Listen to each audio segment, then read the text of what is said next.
I'm Dr. Michael Rachshtut. I'm a hematologist oncologist.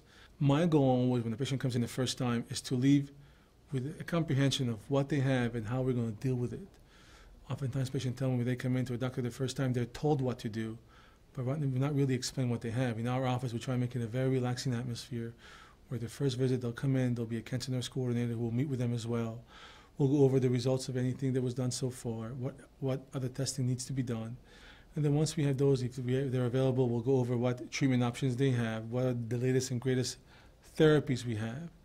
And again, typically when people leave me, and based on what I've been told already, they really feel that I speak to their level and that I really explain what they have so they can, when they go home, explain to their families, they can actually explain what they have and how we're going to tackle it. So again, the way I feel when people come and see me, it should be a relaxing environment and really a friendly environment trying to tackle their problems. Oftentimes a patient will come to me, and once we tell them a diagnosis, they'll even during that visit, the next visit will bring me multiple different downloads from the internet. Some are from reputable sites, but some unfortunately are not. So what I try and do, I try and lead them to reputable websites, specifically cancer.net or nccn.org.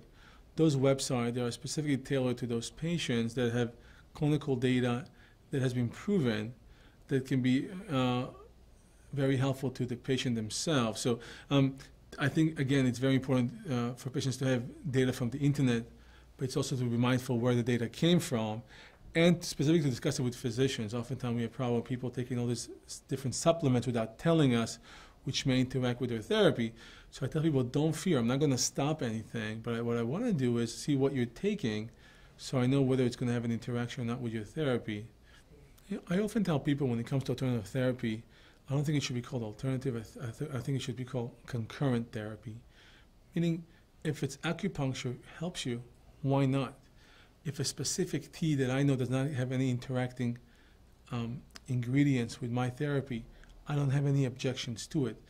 If people believe that doing, cleansing enemas, as long as they're not hurtful, I have no objections to it. I just want to be mindful that it's concurrent to our therapy. So I think alternative therapy hopefully will be called concurrent therapy because something we can consider side to side with our standard of care.